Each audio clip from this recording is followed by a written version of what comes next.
Hi everyone, I'm Jane, and today we are going to finger paint a vase of poppies. If you've never finger painted before, I highly encourage you to try it. It's a very free and satisfying way to paint. Make sure you check out the video description below for a full list of materials for today's painting. Now let's get started. Okay, today I have a 16 by 20 inch canvas, fresh out of the package, no gesso, no nothing. And today we're gonna get our hands dirty and we're gonna finger paint. Now I know not everybody likes finger painting, so you can absolutely do this with a brush. Now what I wanna do first is just kind of lay down a background with 2 or 3 colors in a very mottled way. So this background color is actually gonna serve as our flowers. So I'm gonna start with some Alizarin crimson, and this is the Liquitex Basics. I just buy it in the big tub and then put it in a squeeze bottle because it's easier. I'm gonna get some out and kind of start spreading it. I'm not gonna spread it overly thin. If there's a little bit of texture, that's okay.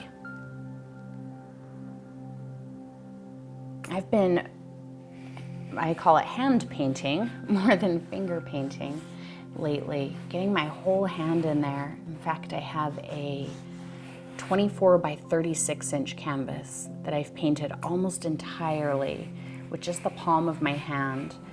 And I think that it's very satisfying the way the paint feels in my hand. It's just, nothing compares to it. And you know, it washes off so easy. I know that a lot of people don't like to get messy or whatever, but I mean, this washes off super easy off of your skin. In fact, if you just keep like a damp paper towel or a rag, something, you can wipe off your hand pretty easily whenever you need to. Now, alizarin is kind of transparent, as you can tell, but I'm not really worrying about that right now. Now I'm gonna go to Cadmium Red Medium. And this is the basics, so it's a hue, there's no cadmium in it. I'm gonna do the same thing. I'm not afraid to get it into that quinacridone, but I'm not necessarily trying to mix them together. I'm not trying to avoid it, but I wanna keep some areas that have definite color differences.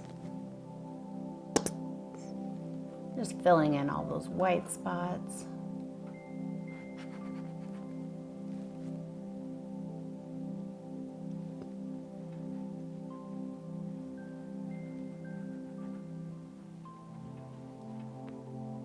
If you've never painted like this before, I really encourage you to try it.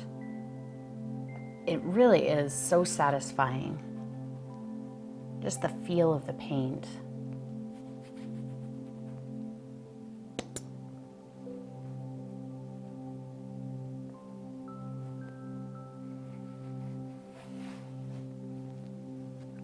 And I am going to take this all the way to the bottom because just like in the impressionist landscape that we did last week, this color is also going to serve as the underpainting for everything else.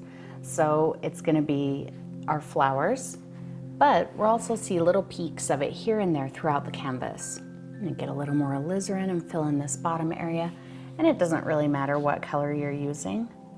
You know, if you wanted to fill in the bottom with the cadmium red or whatever colors you're using, you don't have to use reds. You could get really crazy and do this background in blues and yellows and have some really kind of funky colored flowers going on. Okay, I think that's good. I am gonna let this dry for a few minutes so that I can kind of touch up where the quinacridone is quite transparent, but I wanna add one more color. Now I didn't wait for this to dry completely. There are still some spots where the paint was a little thick, so it's still kind of wet, but that's good enough. I'm gonna go ahead and just kind of amp up the alizarin crimson in a few places. And then we're gonna add one more color, let it dry for the most part again, and then we will be ready to start our flowers. And I forgot to mention before, you can absolutely do this with a brush if you really don't want to get your hands in there. What I would recommend is just get a 1 or a 2 inch flat brush and just kind of do the background like we usually do in paintings. Just take care not to blend your colors too much. The different colors that we're doing here are going to help add some depth to our flowers, kind of insinuate individual flowers, and just give us a starting point. But notice, I'm not worrying about any of that right now. I'm not trying to make anything that looks like flowers or even plan out where those flowers are going to be. I'm just getting some color on here randomly. Wipe my hands off again because I'm going to switch to a much lighter color. I'm going to get some cadmium orange.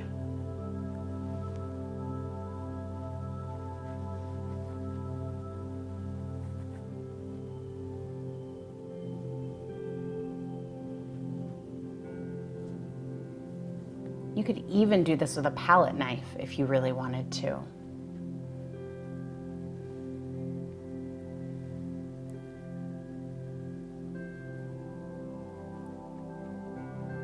Mix it a little there. Light pressure to kind of blend them together. Heavier pressure, just like with a brush, is going to move the paint around more and spread it.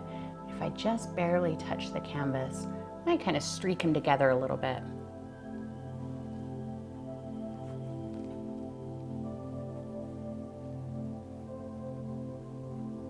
So what we're doing is we're going to kind of paint the flowers in negative space, where the flowers are going to be negative space. So I'm laying down my background color, which will serve as my flower color. And once this is dry, we'll come in and decide where our flowers are.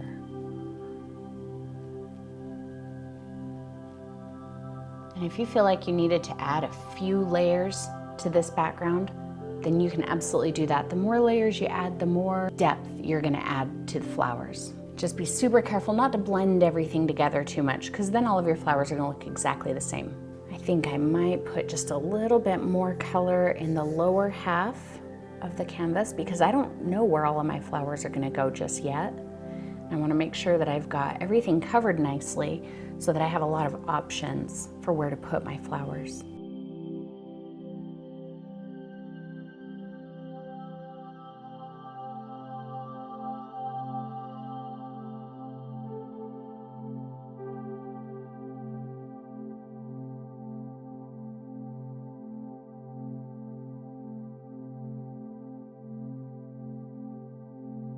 Okay, now I'm gonna let this dry completely, and it might take a little while because some of that paint is quite heavy.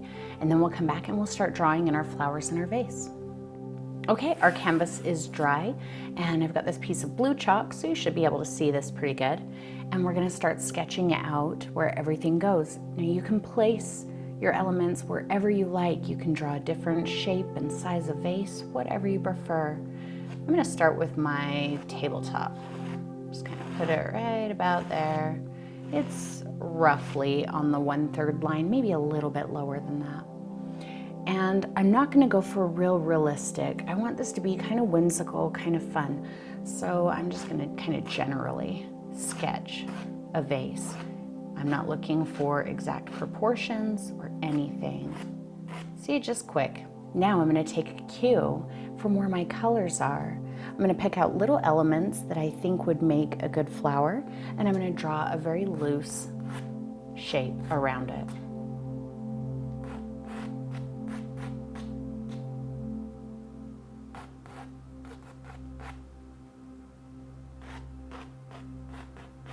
Make sure you bring one down over your vase. I just think it keeps it looking a little more interesting.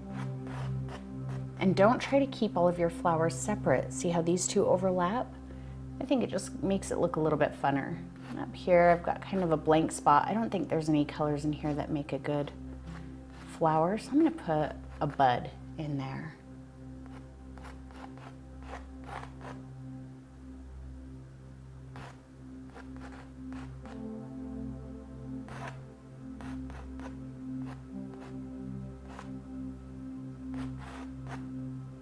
And if I decide that's too many flowers later, I can take them away. In fact, I think I'm gonna take that one out right there. And maybe I want another bud right in here. We're gonna have some stems. Just a few, kind of like there's a blank spot here, so I'm going to put a stem in there. I'll just put a couple in there. You probably won't be able to see all of the stems, so we'll just put in just a few.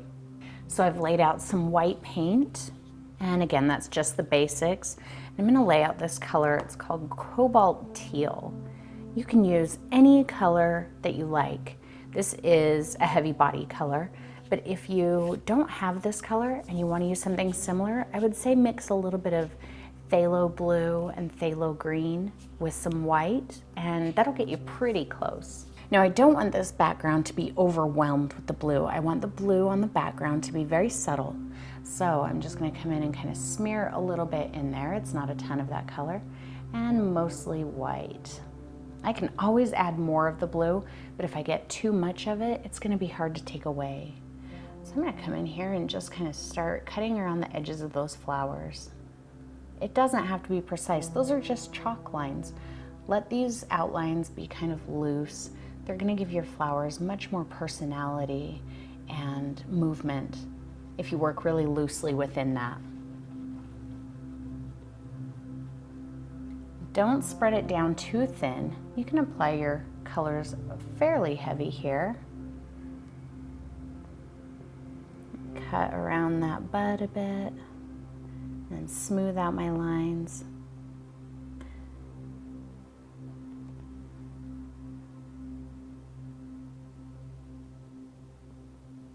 And I'm really going to do that across this whole background.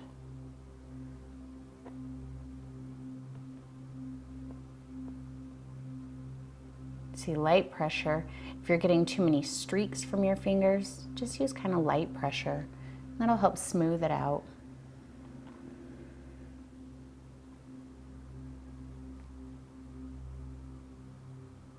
Right there at the stem, see, I left a little bit of that chalk line there, so that red is still there. But by the time we're done, you won't see a lot of that red.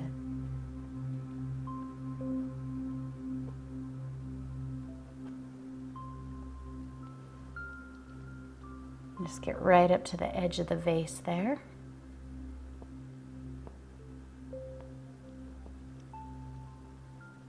And along the edge where it meets the tabletop.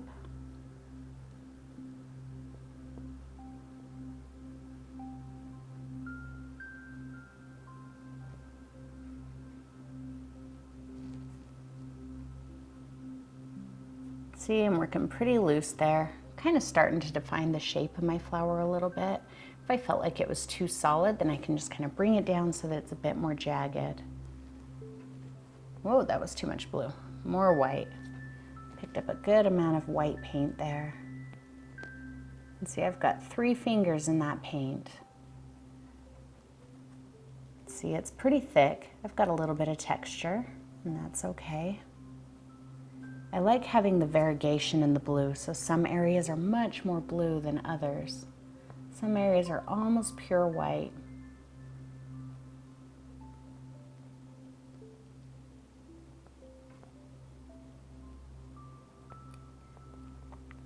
I chose this blue color because I felt like it was a nice complement to the orange.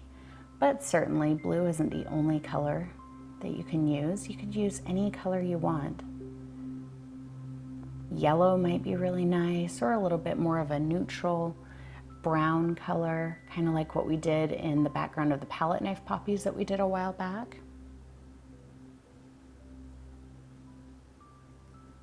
I just really wanted some nice color contrasts. And that blue, I bought that blue for a specific project and then didn't end up using it.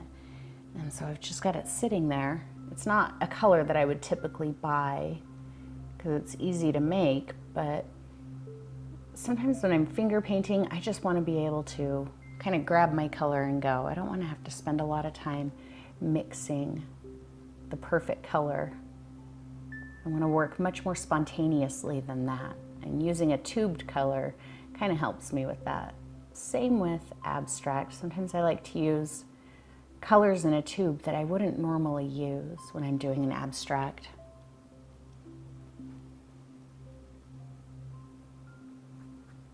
So I'm going to put you into time lapse here for a minute while I finish the outer perimeter. When I start getting inside, then I'll stop and we'll go over that.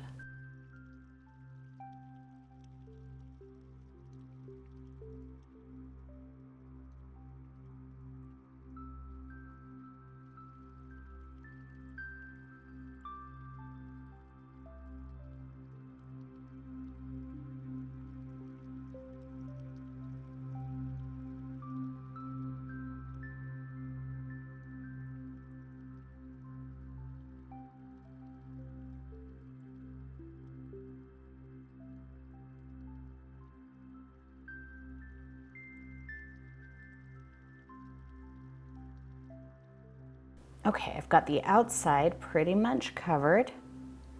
Let's work on the inside here because we've got some blank spots, we've got some stems, and we can decide what flowers we want to keep.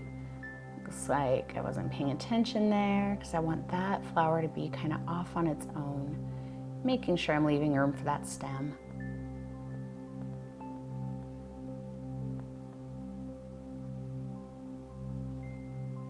Now in the interior, I'm going to go with what I already know is going to be my negative space. And fill that in, and that's right here between the stems that I made. You know what? I want my vase to have just a little bit of a line in the back. It doesn't need much of one, and it doesn't have to be real accurate. Like I said, I'm going for kind of whimsy, abstract-ish type of a look. Not realistic.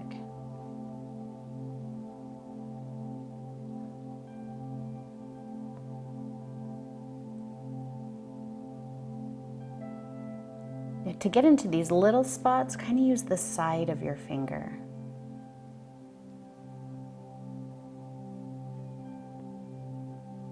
Or use a brush. And don't show me your painting and say, I cheated and I used a brush, because that's not cheating. You use the tools and the materials that you need to use to get the job done. So make sure that you stand back, stand away from it and look at it to decide if it's balanced the way you want it, if there's anything you want to, just push into the background or any spots that you missed. I think it looks pretty good, except I have a little bit of a spot right there. Much better. So I'm happy with that. So let's do our tabletop. Now for our tabletop, I'm pretty much going to use the same colors, but I am going to add more blue so that the tabletop stands apart from the background a little bit more. I'm also going to use just a little drop of cobalt blue for the shadow of the vase. But depending on what blue you're using here, you may not want to use cobalt, maybe ultramarine or phthalo or some other color entirely. So I'm mostly picking up that blue color, just a little point of white. And I'm going to start here. I kind of like this line that juts out quite a lot, so I'm going to stick with that. And if I decide it doesn't look right, then I can come back and push that line in a little bit farther. But for now, I'm going to go with it and see what happens. Let's just get that smeared on there, and we can deal with the lines and the colors and everything after. Get that right up to there. I'm okay if a bit of that red shows between the wall and the tabletop, because we're going to do a little bit of an outline anyway once we're done. I think. Maybe that's how I feel about it right now. I am kind of just going on, instinct here. Whatever seems to be the right move at the time. Streak that over a little bit. Use your fingers straight up and down like that. It gives you a little bit more of a smooth look. If you use them like that, you get a little bit more of a striped look. So whatever you're going for. Do want to just round that corner off just a little. Much better.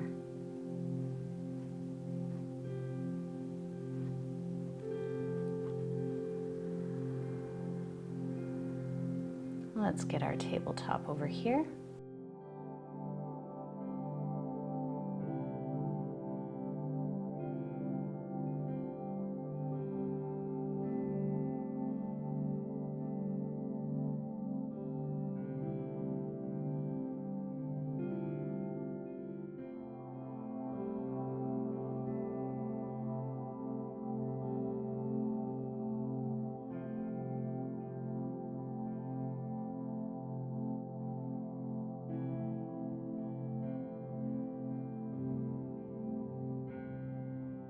All right, now a bit of this cobalt blue.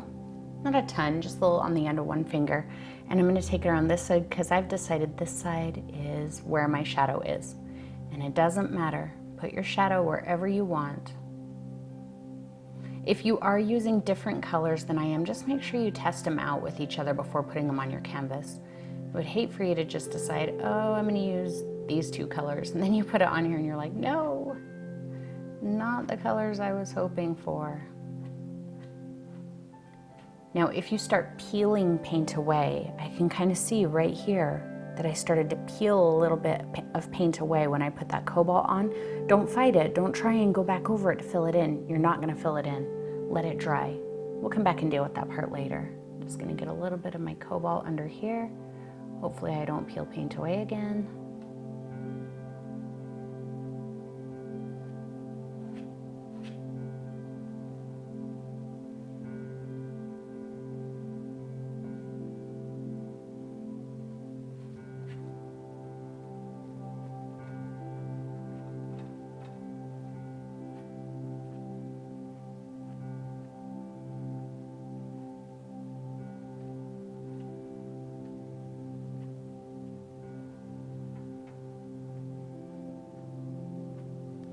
All right, once that's dry, I'll come back and add some more there.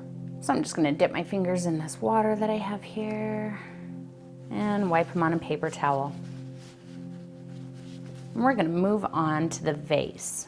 Now for the vase, I'm gonna use this vivid lime green. This is another one of those colors that I do not typically use. Bought it for a specific project and then didn't use it.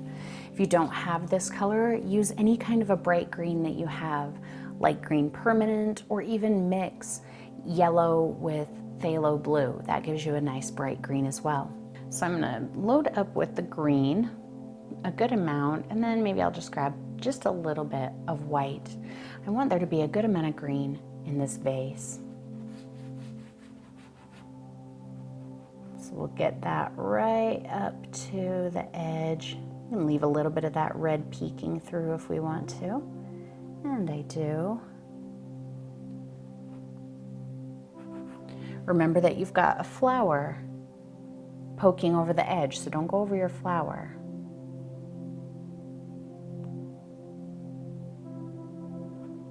I'm going to keep most of my streaks straight up and down. Some of them will go side to side. Get a little bit going on down here. Been asked for finger painting a lot lately, and it's been so long since we did one. So that made me really happy that everybody wanted to do finger painting again. Well, probably not everybody. I know there's some of you who are just completely against it. But I think you're missing out.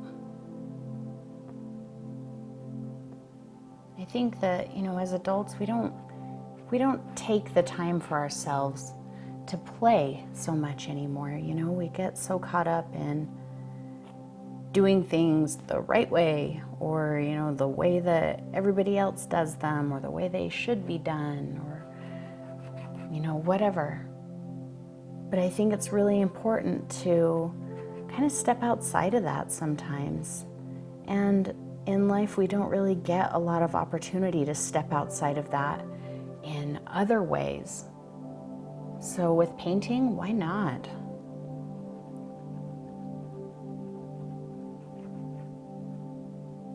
Just get in there and have fun. Now this is going to be my shadow side, so I'm not really adding any white over here. Get that right to the edge, and then I'll show you what we're going to do.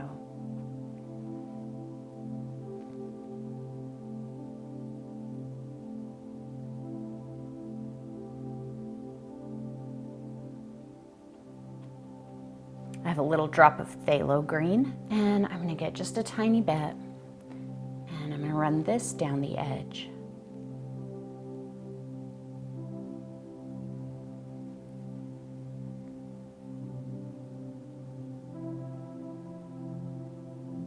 Be our nice shadow color. Just kind of streak it a bit. A little more, we'll take some across the bottom.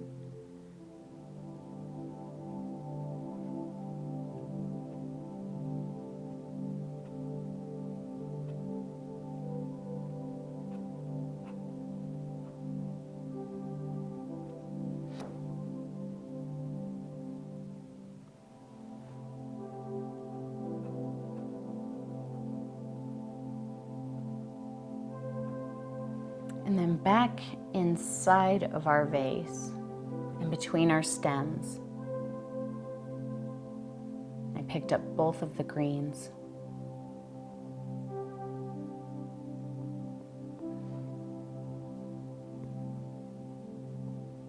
If you lose a stem line, don't worry about that.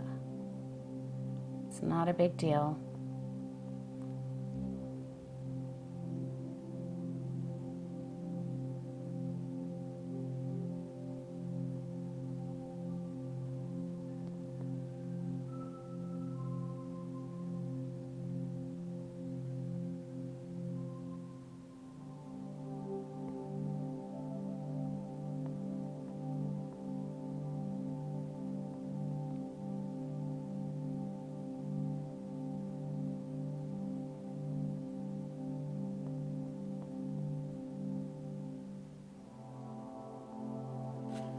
Just make sure I've got that green washed off of my fingertips, and we'll work on our table just to kind of fill in that little hole. So I'm going to pick up mostly this Cobalt Teal, a little point of my Cobalt. Much better.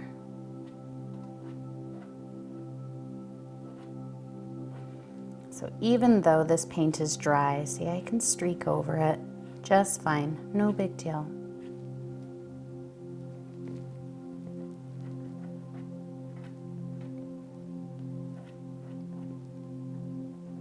If you feel like it's streaking too much on top of the paint that's dry, you can dip your finger in just a little bit of water, just like a brush, and that will help kind of smooth it out a bit.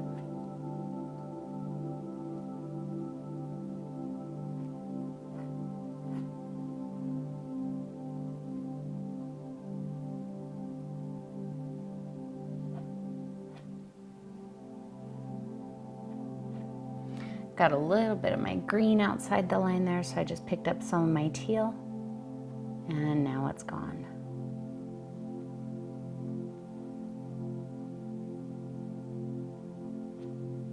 All right, now I'm gonna let this dry again, because next we're gonna work on our flowers, and I don't wanna run the risk of picking up any of those colors and dragging them into our flowers. Okay, now what I'm gonna do is just come in here and kind of wipe away these chalk lines as best as I can. If there's still some chalk showing when we're done, you just let the canvas dry completely, and you can take a damp brush and easily just wipe it away. It's not a big deal. But I want to take away those lines so that I can see the shapes and how they relate to the colors in the background. Now I'm going to stand far back and kind of see where edges of flowers are insinuated. So when I stood back, I could kind of see that there's an edge right about here, kind of comes down around like that, and I feel like I've got petals that come up like that, so this flower's kind of pointing off that way. And I felt like this one is in front of it, and it's kind of pointing at us, so the center is right about in there. And not all of them may insinuate something to you, and that's okay. Let's say that's a center, it's back behind this one. That's kind of covering that one a little.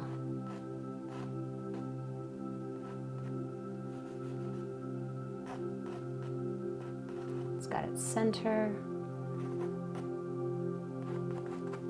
Most of them I feel like are kind of facing me, but some of them have little bits of petals kind of covering them. I'm going to put out a little alizarin crimson, and let's start with that. I'm just getting a little bit, see, not a ton. And I'm going to start in these darker ones and just kind of smear the alizarin through where I feel like the flower is the darkest. Notice I'm still being really loose with this, just kind of wiping it on there. I'm taking a bit of care not to go outside of my shape, but if I do go outside of it into the blue a little bit, it's not a big deal. And I'm not worried if I cover all of the flower. We're just kind of pumping up the details just a little bit. It's still going to be pretty loose and insinuated.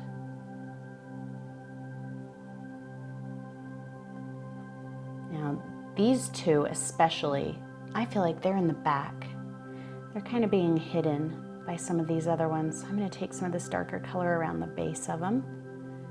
The darker they are, especially in relation to the flowers that are on top of them, the deeper they'll seem.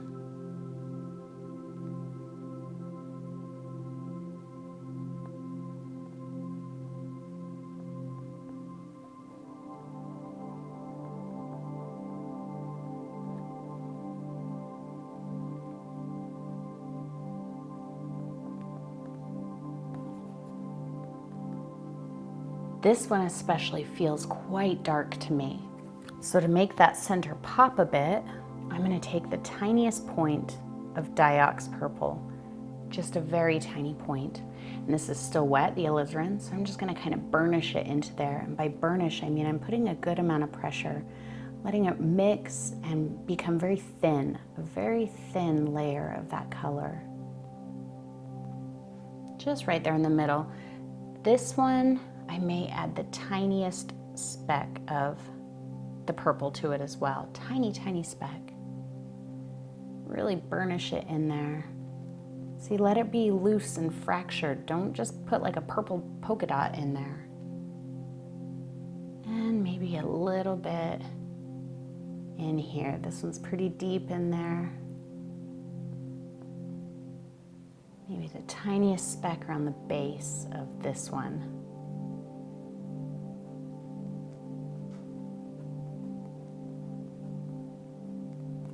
Okay, that's not looking bad. I'm just gonna wipe off my fingers a little bit of my cadmium red medium. And again, just a little point. We're gonna kind of amp up the centers of these brighter flowers with this color. And if you look at it and you're like, that's just not deep enough, grab a tiny point of the quinacridone and burnish it in there, just like we did with the Diox in the darker flowers.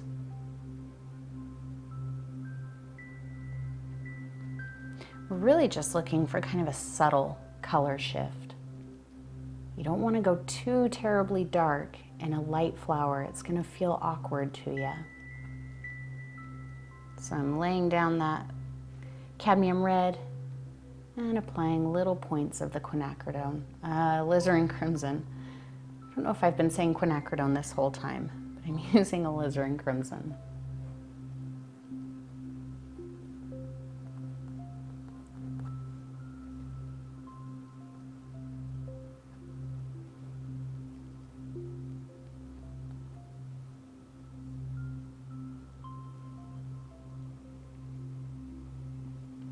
I'm going to take a little bit of this alizarin, just kind of around the base here. If your blue and white is dry, if you happen to get outside of it, just take a clean damp brush and you can wipe it away, as long as you get to it quick enough. Okay, a little bit of cadmium orange. And we can start defining the outer edges of any petals that we really want to pop. So what I did there was I had the paint loaded up on my finger like that. And then when I come in here, if this is the canvas, here's my finger. I'm going like that, arching my finger back so that the paint doesn't really touch and I can rock it forward, almost like when we use our cloud brushes, so that it kind of pushes that paint right to the edge and kind of fades it out down at the bottom. So wherever you have two flowers are kind of overlapping, make sure you get some kind of a color that's going to help set them apart right there where they touch. And even where if you've got a petal that comes up over the center, get a nice bright color right up against it. Get some here at the back.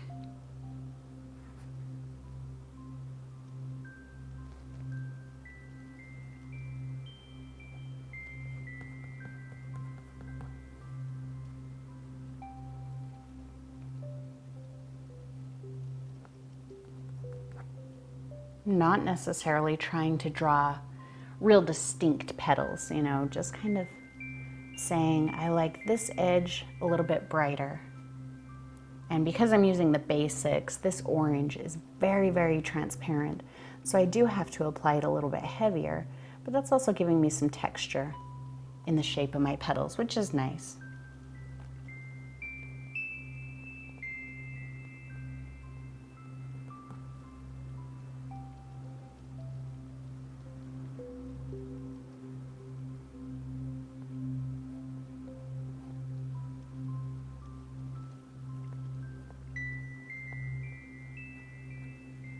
Make sure this one overlaps that deeper one, but not this one.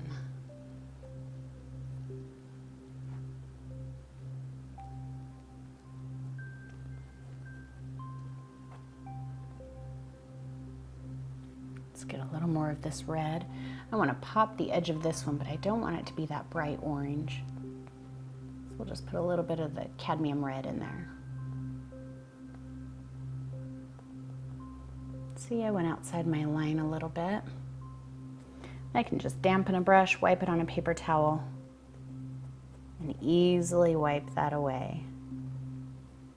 Make sure that you keep standing back. Don't do this all right up close to it. You need to be able to take in the whole picture to see how everything's working together. I'm just gonna pop a few highlights, and then I'll come back and look and decide if I want to deepen the shadows in any area on any of the flowers.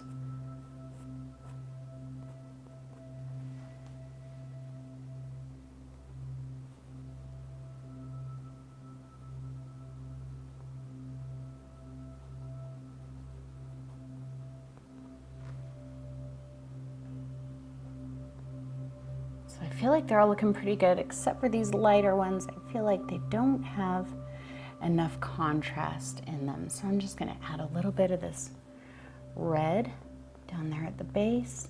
And you may not even be able to tell the difference between all your flowers. Some of them, they may kind of merge into other flowers, and I think that that's okay. You know, it's kind of a abstractish, whimsical painting, and there's no need to give all of the details.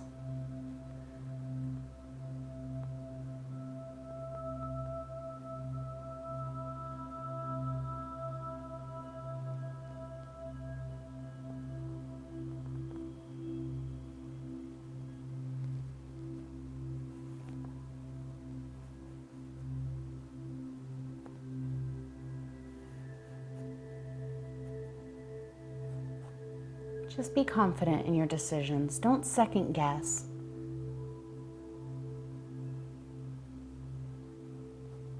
And it may take you a little while to have confidence in making these types of decisions. I think I do need to kind of pump up just some of the shadows with a tiny bit of quinacridone.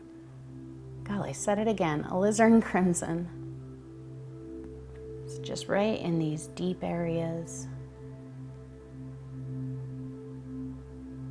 Especially where it meets up with that brighter color, that's gonna help create some nice contrast. Kind of dot that out a little bit, so there's a bit of texture in there.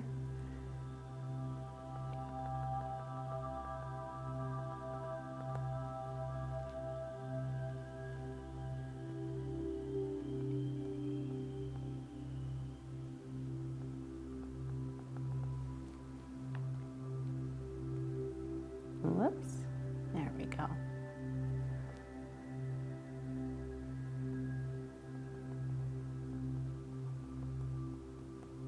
And I think I may come back with just a hint of that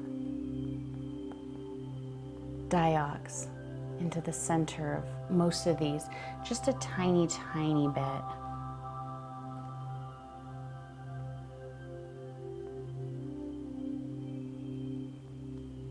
Blend it out just a little bit with teeny tiny circles with my finger.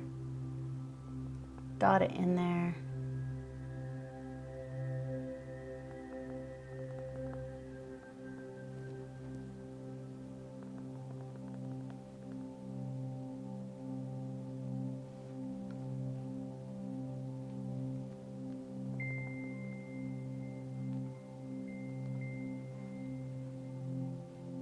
This one might not be showing so much, but we'll put a hint of it in there.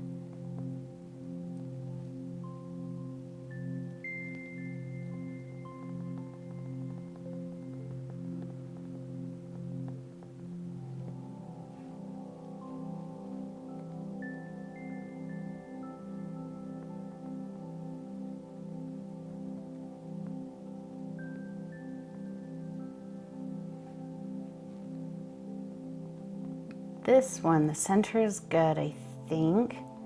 I just want to pop those edges just a little bit more. So a little more of my cadmium red. Just kind of scrubbing it on wherever. Don't try to be real orderly here, you know, and get in and draw very specific petals. I know a lot of times that temptation is there to be super specific. Fight against it. Let's put a nice bright pop of this orange right here behind that purple, because that helps kind of create a focal point. Whenever you've got your bright colors next to your dark colors, it causes the eye to go directly there. It says, hey, that's interesting, let's check that out. I'm going to take a tiny bit of my orange and just kind of insinuate it right in there. This flower just needs a little something extra.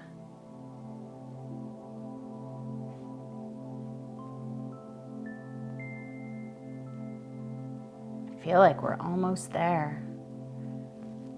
A little more of my cadmium red for the edge of this one. Maybe a little orange too at the same time.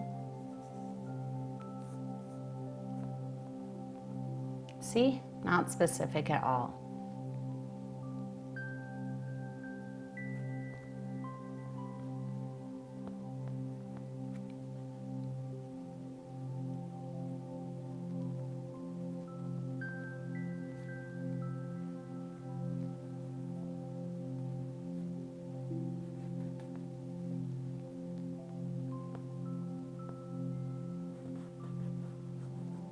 Make sure you've got at least one clean finger for corrections and blending, so keep that paper towel handy.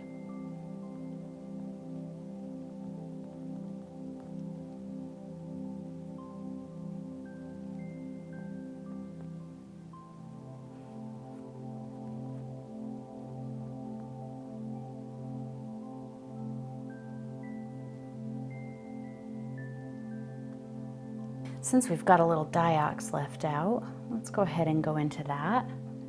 And I'm going to fill in the base of the buds. Poppy pods are kind of just these green pods. Until the flower is really opening, you don't really see any of the red.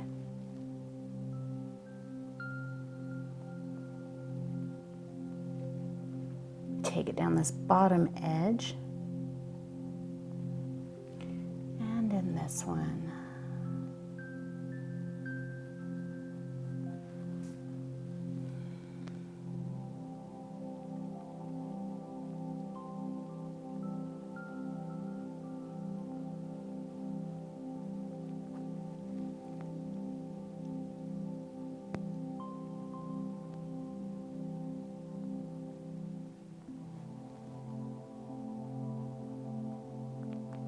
Wipe that off, and I'm going to get some more of this vivid green that I have. I'm going to start on the end of my bud and kind of smooth it down toward the purple. They might mix a little bit, and that's okay. I mean, don't overwork it to the point where they're just like a big, muddy, mixed mess, but you can intentionally mix them a little bit.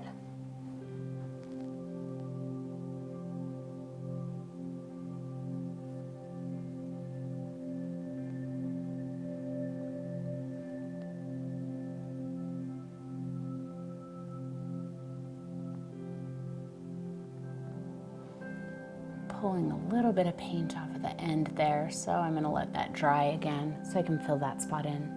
Okay, while that dries, I'm gonna take my number 5 round brush, wet it in my jar, and load up with some Diox. We are gonna do the stems and we're just about done. I'm gonna be very sketchy with my stems. What I mean is I'm not gonna get in here all tight and draw a perfect line. I'm gonna hold my brush back a little bit and just kind of short little dashes like that.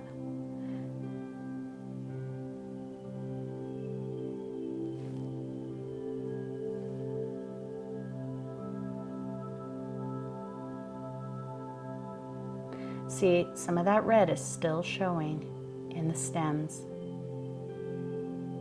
and that's okay. I might take a little bit of that up into the bottom of this flower because I feel like I can see where that stem connects to it.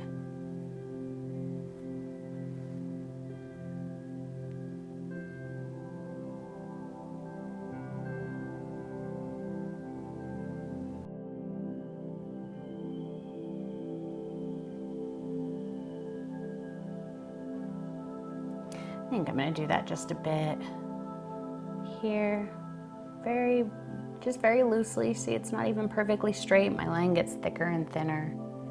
I'm okay with that. I am kind of turning my brush just a little bit as I go.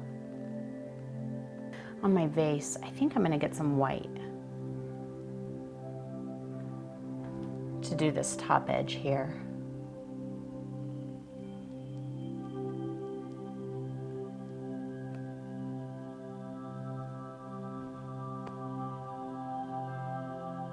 Making sure you don't go over your stems in the back. And I stood back and I looked at it from clear across the room, and I decided that I do want to amp up just the little dark spots in the center. So I'm still using my brush, just Diox, and I'm just going to dot a little bit of this color quite heavily. When it's wet, it's going to look bright purple, but as it dries with that red glowing through behind it, it's really gonna look almost black.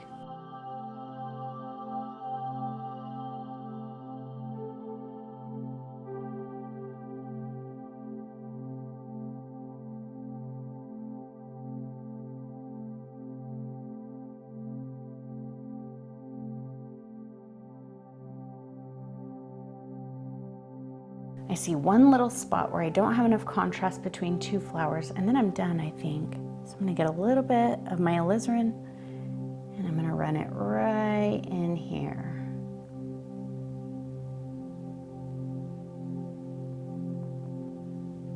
Maybe even just the tiniest speck of Diox, just to really say this one is quite buried. It's very deep in this cluster of flowers.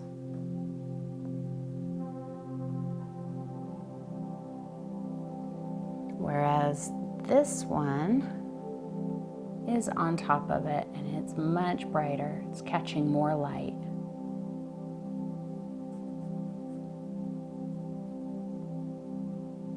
Okay, I think I like that. I think I'm done. So I'm just gonna sign up.